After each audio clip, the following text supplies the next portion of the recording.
La guerre était terminée depuis 1 an, mais dans l'âme de Henri, elle faisait rage encore. Il marchait seul sur un chemin boueux du nord-est de la France. Son manteau militaire, maculé de souvenirs et de silence, était son seul abri contre l'hiver.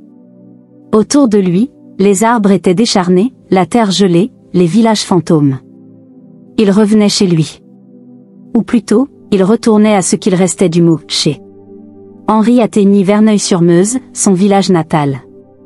Ce n'était plus qu'un regroupement de ruines, avec quelques cheminées encore debout comme des croix d'un cimetière oublié. Sa maison? Pulvérisée. Ses parents? Morts dans le bombardement de 1917.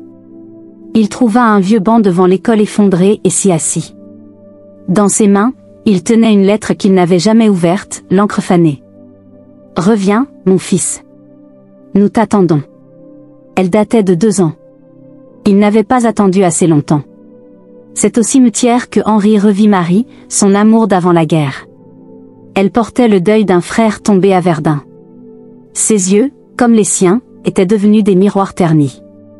Ils échangèrent quelques mots. Des gestes, surtout. Le silence avait plus de choses à dire que leur voix. Henri avait des nuits hantées. Dans le grenier d'une vieille grange où il dormait, il revoyait ses camarades. Luc, étranglé par le gaz. Jean, hurlant dans le no man's land. Capitaine Lemoine, le cœur éclaté par un obus mais le regard encore vivant. Henri, chaque nuit, leur murmurait pardon.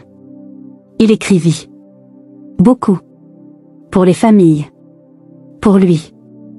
Il devint le scribe de ceux qui n'étaient jamais revenus. Il allait de village en village, transmettant les derniers mots, les derniers gestes. Une vieille dame s'était effondrée dans ses bras après avoir lu le mot de son fils. « Dis à maman que je n'ai pas peur. » Henri, lui, avait eu peur chaque jour. Au monument aux morts, Henri ne vit pas seulement des noms. Il vit des visages, des voix, des rires étouffés.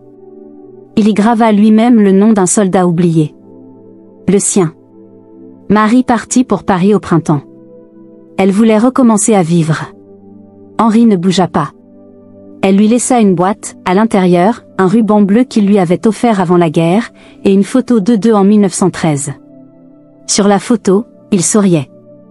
Il ne se souvenait plus comment on faisait. Henri replanta un petit jardin devant ce qui restait de sa maison. Des poireaux, des carottes, un rosier. Un jour, un garçon passa. « Monsieur, pourquoi tu fais ça ?» Henri sourit, pour la première fois. Pour que quelque chose pousse encore ici. L'hiver revint. Toujours aussi glacial.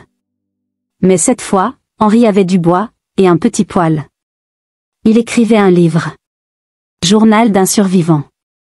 Non pour la gloire. Mais pour que quelqu'un, un jour, sache ce que ça fait de ne pas mourir tout à fait. Henri mourut en 1940.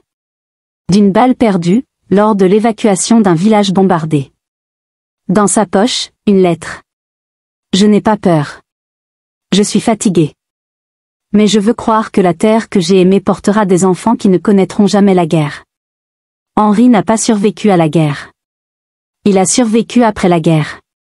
Ce fut bien plus long. Et bien plus cruel.